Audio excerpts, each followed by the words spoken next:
So imagine for a second that you have this, just this incredible garden. Okay. And you spend years tending to the soil, right? You're carefully planting these high-yield seeds. You water them. You protect them from the frost. You watch the little green shoots finally come up. Right. You're doing all the heavy lifting. Exactly. Yeah. But then, right at the exact moment, those plants are about to blossom and produce fruit. They're just, well, they're carefully dug up and transplanted into your neighbor's yard. Oh, wow. Yeah. That's frustrating. Right. Your garden stays empty. I mean, you did all the foundational work. You Yeah. nurtured the potential. But the tangible reward materializes entirely somewhere else. Mm-hmm. And you just had to sit there, basically looking over the fence, watching them enjoy the harvest. Watching them eat the fruit you grew. Yeah. And, well, the economists call this the brain drain. It's a massive issue. But there's a new manifesto published today that argues for nations experiencing this, the drain wasn't actually a permanent loss. Which is a pretty wild reframing if you think about it. It really is. The author says it was an incubation period, and the harvest is about to begin. So, okay, let's unpack this. Let's do it. Because that reframing, it's absolutely central to what we're looking at today. For decades, the narrative around developing economies has just been one of perpetual talent hemorrhage. Right. People just leaving. Exactly. The most brilliant minds, the top-tier software engineers, the data scientists, visionary product managers, they hit a ceiling in their home countries. Because the infrastructure just isn't there for them to grow, right? Exactly. So they leave. They head to Silicon Valley or Bangalore, Dubai, London, and the home country just completely loses out on the immediate economic output. And the intellectual property, the tax revenue, all of it. All of it. It's Yeah. gone. But the manifesto we are diving into today, which is written by the author and thinker Paramendra Kumar Bhagat, it looks at Nepal specifically and posits this really radical alternative. Yeah, it's titled Why Himalayan Compute Could Be Nepal's Skype Moment. Right. And it suggests that the mass exodus of talent was actually, it was the necessary first step in building a global technology powerhouse. Which is such a bold claim. And what immediately caught my attention about Paramendra's piece isn't just the ambition of the thesis, but like the way it was delivered. You mean the translation aspect? Yeah, exactly. He published this manifesto simultaneously in English, Nepali, and Hindi today, Sunday, April 26, 2026. Which is a very deliberate choice. Totally deliberate. That choice alone signals we aren't dealing with, like, a sterile academic white paper meant for some silo group of economists. It's an active call to mobilization across linguistic and regional borders. It's meant to be read by the people who can actually build it. Exactly. But, I mean, to even entertain the idea that a small developing nation can suddenly reverse the gravitational pull of Silicon Valley. You need proof. You need a precedent, right? Yeah. You need to know this isn't just utopian theorizing. And that brings us to the core historical analogy used in the piece, which is Estonia. Estonia is, honestly, it is the ultimate proof of concept for this kind of structural economic flip. Because people forget what Estonia used to be like. Oh, absolutely. To understand the gravity of the comparison, you really have to look at what Estonia actually was in the early 2000s. We were talking about a tiny nation of, I think, about 1.3 million people. Right, super small. And they were navigating a very painful, very chaotic post-Soviet economic transition at the time. Their main exports were what, like agriculture and timber? Yeah, timber, agriculture, textiles. The country was completely capital-starved. The infrastructure was largely legacy Soviet-era hardware. I mean, no one, and I literally mean no one, was looking at Tallinn as a potential global tech hub. But then a small group of Estonian developers built a peer-to-peer communication protocol. They built Skype. Right. But, I was thinking about this. Software is built all the time, right? Plenty of apps get popular. Why does Paramendra isolate Skype as this massive economic catalyst rather than just, a successful product? It comes down to the specific, the physical mechanics of the venture capital feedback loop that it created. Skype didn't just generate revenue. What did it do? It generated a completely new economic class within a starved ecosystem. So when eBay bought Skype in 2005 for over $2.5 billion. Which is a crazy amount of money for that ecosystem. Insane amount. And that liquidity didn't just disappear into offshore bank accounts. The early founders took that massive influx of wealth and they essentially transformed into the nation's first major tech angel investor. Oh, I see. They became the venture capital infrastructure that Estonia was completely lacking. Exactly.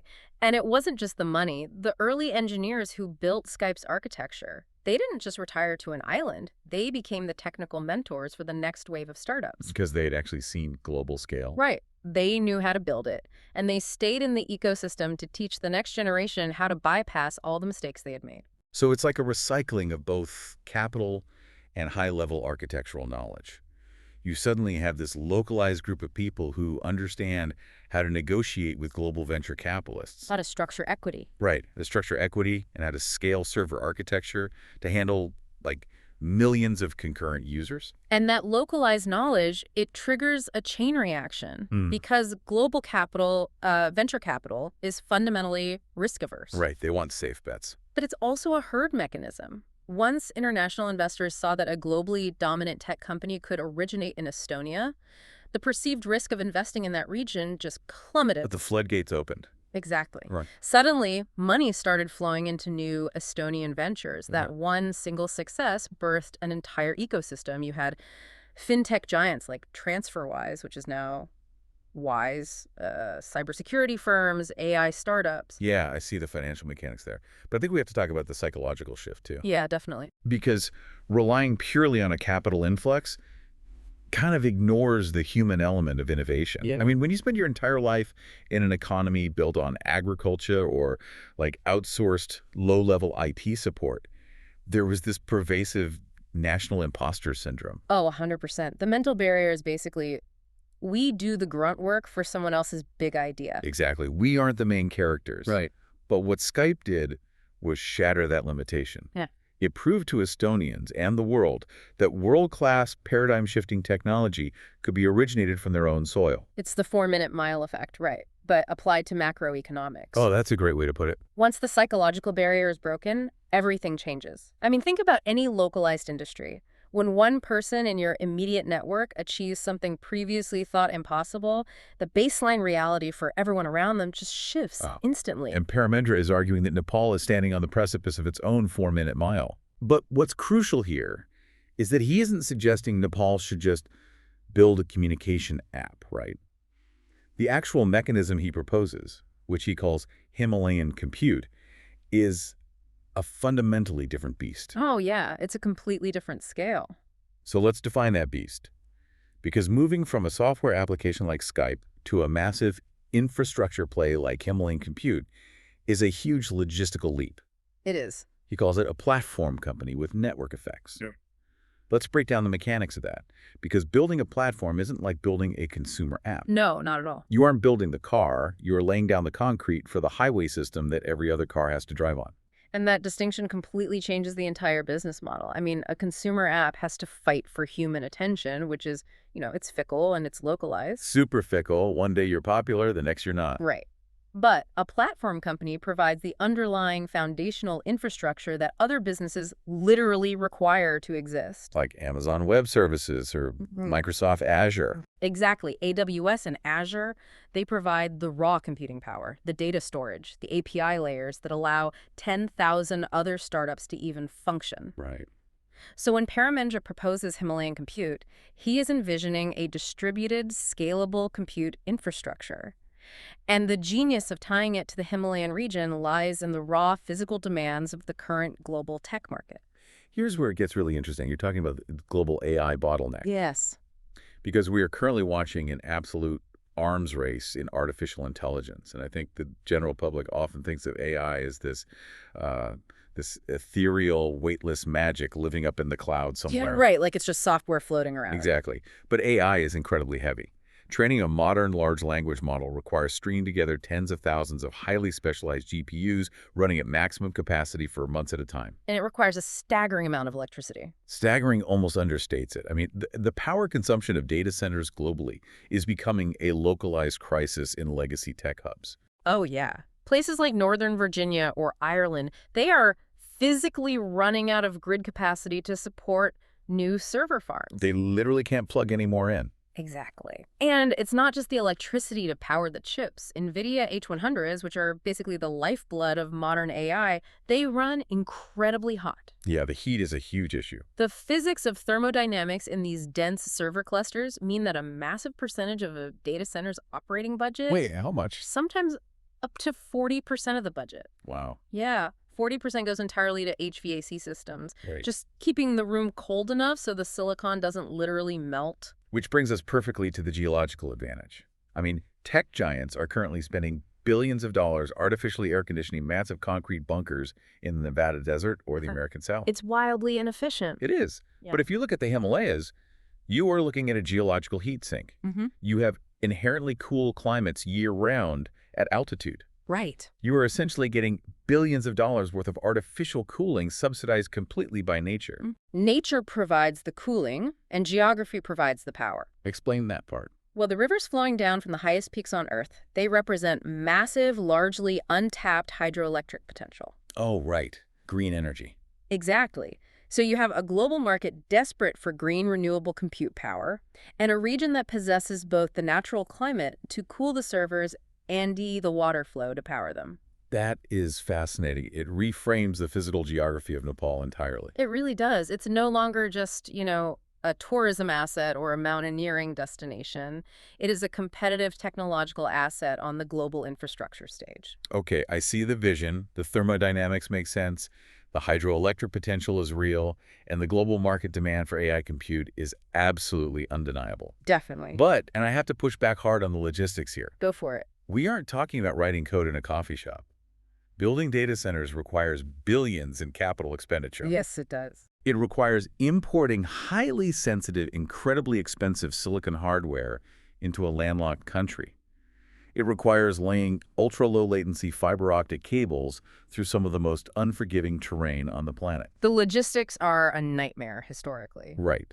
So how does tapping into the diaspora solve the brutal physical supply chain constraints of building hardware infrastructure in Nepal? That right there is the exact friction point where most developing nation tech proposals fail. And it's why Paramendra's concept of leveraging the diaspora has to be highly pragmatic. So it's not just a romantic idea of people coming home. No, not at all. He isn't suggesting that an engineer at Google suddenly moves back to Kathmandu to start pouring concrete for a server farm. Right. He details a phased architectural approach. You have thousands of highly skilled Nepalis embedded in FAAng companies right now. We are talking about engineers who design global supply chains, PhDs in distributed systems, product leaders who understand edge computing. So the top-tier talent is already there? Exactly. The solution to the hardware barrier isn't just throwing money at it, it's architectural efficiency. Meaning, like, you use high-level knowledge to bypass the need for brute force hardware scaling. Exactly. When you bring in that diaspora talent at the architectural design phase, they can design distributed compute systems that are specifically optimized for Nepal's unique constraints. Okay, I'm tracking. Give me an example. Well, maybe they utilize edge computing networks that don't require massive centralized bunkers. Or maybe they architect software that routes non-latency sensitive AI training workloads to the region. Oh, so if a workload doesn't need to be instantaneous, you send it to Nepal. Right, which circumvents the need for perfect, ultra-low latency fiber connections that, say, high-frequency trading would require in New York. The diaspora provides the global blueprint so you don't waste capital on inefficient legacy models. And the financial mobilization of that diaspora happens in phases, too. It's not about convincing someone to, cash out their 401k and bet their life savings on day one. Right, you have to lower the barrier to entry. Yeah. So an experienced technical founder in Silicon Valley might start by just contributing open source architecture on the weekends. Part-time involvement. Right. Or a group of Nepali diaspora executives might pool together to write a specialized angel check specifically to fund the initial fiber optic feasibility study. You are allowing them to retain their global leverage while simultaneously directing their high-level expertise back home. It's a brilliant alignment of incentives, honestly, because you're offering these highly successful individuals a chance to engage with a cause significantly larger than their day job. Yeah, they're building a legacy. Exactly. They get to participate in the foundational development of their home country's technological sovereignty, but they are doing it through a vehicle that has genuine massive economic upside. So it treats the diaspora not as a charity network, but as a strategic asset class. Perfectly said. Yeah. That concept completely changes how you view borders. We so often look at physical distance and rugged geography as this insurmountable penalty. Like a wall. Right. But when you combine a shared cultural identity with modern digital connectivity, the physical distance between Kathmandu and Silicon Valley basically collapses. You can instantly port the accumulated knowledge of the global tech sector directly into the Himalayan ecosystem. And collapsing borders is a theme that runs incredibly deep in this manifesto. Because even if you solve the architectural challenges and you tap the diaspora, a startup based in Nepal still has to contend with its geopolitical reality. Right, the elephant in the room. You are sandwiched between two massive legacy powers. India and China. Yeah. So how do you scale a global platform company from that position? Paramendra addresses this by proposing what he calls a regional tech bridge. He points out a geographical truth that often gets lost in nationalistic conversations, which is that the Himalayas do not exclusively belong to Nepal. Right, it's a massive range. Exactly. It's a massive geographic spine that spans India, Bhutan, China, and Tibet. So he envisions Himalayan Compute as an entity that bypasses geopolitical friction by focusing relentlessly on shared technical ambition. Okay, so how does that work in practice? The specific integration with India's tech sector is vital here. India possesses one of the deepest, fastest-growing pools of engineering talent on the planet right now. It's massive. But they also face their own infrastructure and energy constraints as their tech sector explodes. Oh, so they need the power. Exactly. By framing Himalayan Compute as a regional platform, you combine India's sheer volume of talent with Nepal's emerging human capital and geographic energy advantages. So it's mutually beneficial. Highly beneficial. You stop looking at the border as a point of political tension and start treating the entire region as a unified, collaborative technical zone. It's focusing on the APIs between the countries rather than the checkpoints. Yes. Great analogy. Like if an Indian AI startup needs massive, affordable green compute power, and the Nepali platform can provide it using localized talent from both sides of the border, the geopolitical posturing naturally takes a backseat to the economic reality. Money talks. It really does. Yeah. But to execute cross-border operations at that scale, I mean, the internal culture of the company has to be ruthlessly efficient. You cannot run a global infrastructure play using legacy bureaucratic systems. No, the manifesto is incredibly explicit about this. The author insists that Himalayan Compute must operate with a strict, meritocratic engineering culture and function at Silicon Valley speed. Which is easier said than done. It is. But if you look back at the Skype example we discussed, their success wasn't just about P2P technology. It was their hyper-aggressive focus on product market fit and their absolute refusal to get bogged down by traditional corporate hierarchy. Right, you moved fast. If a Nepali platform is going to compete with Amazon or Microsoft, it has to completely sidestep the red tape, the nepotism, and the slow administrative crawl that typically stifles innovation in developing nations. And to illustrate this necessary cultural shift, Paramendra actually points to a contemporary figure in Nepal, the current mayor of Kathmandu, Balendra Shah, or Balin. Now, just looking at this objectively, what the author is highlighting here isn't a specific political policy or an endorsement of a political platform. We're not taking a stance on that. Right, we're just looking at how the author uses him as an example. Exactly. He is using Balin's rise as a tangible symbol of a shifting societal appetite. It's evidence that the younger generation in Nepal is deeply hungry for merit-based execution, out-of-the-box thinking, and essentially a rejection of the old bureaucratic stagnation. It basically serves as a proof point that the cultural soil is ready for this. Right. Because you cannot plant a hyper-growth meritocratic tech startup into a culture that deeply resists change. By pointing to a shifting administrative landscape, the author is arguing that the national mindset is finally aligning with the velocity required to build a unicorn tech company. The tolerance for innovation is replacing the tolerance for the status quo. What's fascinating here is how all these individual pieces fit together. Yeah, let's look at the big picture. Because all of these elements, the geological cooling, the platform economics, the diaspora leverage, the regional tech bridge, the meritocratic velocity, they're all individual gears. But when you put them together, they drive the ultimate conceptual framework of this entire manifesto. This is where we bring the garden metaphor from the beginning full circle. Right, the seeds. Paramendra outlines a three-stage roadmap for national transformation. Okay, stage one is the brain drain. This is the historical reality we've been living in. The talent leaves. The seeds are dug up. Stage 2 is the brain gain. And this is the crucial pivot in the narrative. Because the talent didn't just disappear into the ether. No, they didn't. They went out into the most hyper-competitive tech markets on Earth. They embedded themselves in FAAing companies. They learned how to secure millions in venture capital. Right, they got an education you can't get in the classroom. Exactly. They learned how to build server architectures that don't crash when 1 billion people log on simultaneously. They accumulated global expertise and massive financial leverage. Which sets the stage for the final phase, which he calls the brain harvest. The brain harvest. This is the realization that the neighbor's yard was just a greenhouse. Oh, love that. The local soil in Nepal didn't have the capital, the mentorship, or the infrastructure to grow those seeds to maturity 20 years ago, so they had to grow in Silicon Valley. They didn't have a choice. Right. But now, the plants are mature, the roots are strong, and it is time to bring that accumulated power back home to produce globally competitive technology from within the nation. Brain harvest. Yeah. I mean, it completely neutralizes the tragedy of the brain drain. It turns a multi-generational loss into a multi-generational investment strategy. It's a complete paradigm shift. You essentially outsource the education and capitalization of your brightest minds to the Western world, and now you are calling the network back to build the infrastructure of the future. And if a company like Himalayan Compute successfully triggers that harvest, the cascading economic effects are going to be profound. Yeah, let's talk about the ripple effects. Well, you aren't just creating a few coding jobs. A project of this scale requires massive foreign direct investment, or FDI. Right. When global capital sees a viable, globally relevant infrastructure play anchored by experienced diaspora talent, the money naturally flows in.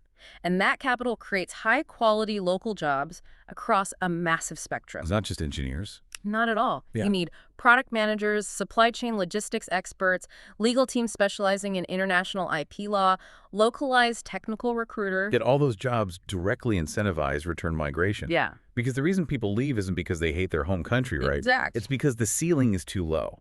If you raise the ceiling, if you provide challenging, globally impactful work with competitive compensation, people will naturally want to return. Of course they will. They want to build their wealth and their legacy where their cultural roots actually are. The gravity well of a single massive success creates an ecosystem.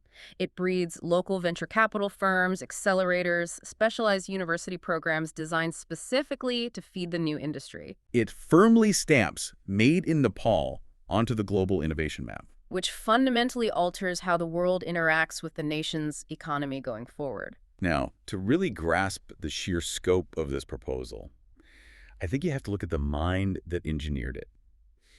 Because this manifesto doesn't just exist in a vacuum. No, it's part of a much larger worldview. Exactly. At the bottom of the source material, there is a bibliography of Paramendra Kumar Bhagat's other works, and the breadth of his focus is honestly staggering. It reads like a syllabus for understanding the next 50 years of human development. Right. You have titles focused heavily on the mechanics of scale, like Lumina AI, the trillion-dollar sun. Yeah. And then you have works diving into the biological frontier, like Press Genetics, the technology that lets us watch life think, which looks at the intersection of photons, cells, and basically the rewriting of medicine. And he marries that deep technological focus with these huge macroeconomic and societal frameworks, books like The Convergence Age and Kaukaism, the economic and spiritual blueprint for an age of abundance.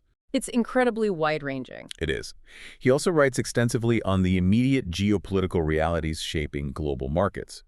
Just looking purely at the themes of his political commentaries, titles, exploring U.S. politics like AOC 2028 or Trump's default, global trade tariffs and the Trump protection. The Drum Report, again, we're remaining strictly impartial here, just observing the subjects, but you see an author who is aggressively mapping out the macro trends of the planet. Yeah, and when you synthesize that bibliography, the true nature of the Himalayan Compute Manifesto really reveals itself. How so? Paramendra isn't just pitching a data center. What? He is looking at the massive tectonic shifts occurring globally. The insatiable demand for AI compute, the shifting of global supply chains, the rise of distributed workforces, and the intense geopolitical tensions surrounding semiconductor and technology production. He sees how it all connects. He sees the convergence of these forces, and he is actively drafting the blueprint for his country to navigate and capitalize on that exact convergence. He is literally trying to write Nepal into the center of the next technological epoch. So what does this all mean?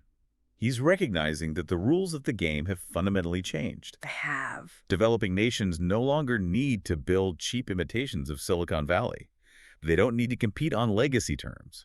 As he beautifully phrases it in the manifesto, Nepal has the opportunity to build a Himalayan Valley, where altitude meets altitude in thinking. That's a great line. It is. You leverage your unique physical geography, Yeah. you weaponize your globalized diaspora, and you build foundational infrastructure for the future of the internet. The ultimate takeaway here is a profound recalibration of what actually constitutes national wealth. Yeah, define that. Well, a country's most vital resource isn't the minerals buried under its mountains, though obviously those have value. Oh, sure. The true compounding asset is the accumulated knowledge, the high-level experience, and the ambition of its people, regardless of where their physical bodies currently reside. Geography is no longer a cage. It's an incredible paradigm shift. And it leaves me with one final question for you, the listener, to ponder. Let's hear it. We spent this entire deep dive looking closely at Nepal, analyzing its geography, its diaspora, and its potential Skype moment. But if the normalization of remote architecture, cloud computing, and AI have truly erased the necessity of geographical proximity to legacy tech hubs, look around the world. Yeah, who else is out there? Exactly. What other forgotten regions, overlooked small towns, or developing countries are sitting on their own dormant unicorn potential? Who else has spent the last 30 years incubating their brightest minds in the world's tech capitals, just waiting for the right moment, the right infrastructure, and the right manifesto to finally call their diaspora home? The map of global innovation is definitely being redrawn right now. It really is. Thanks for exploring it with us. We'll see you next time.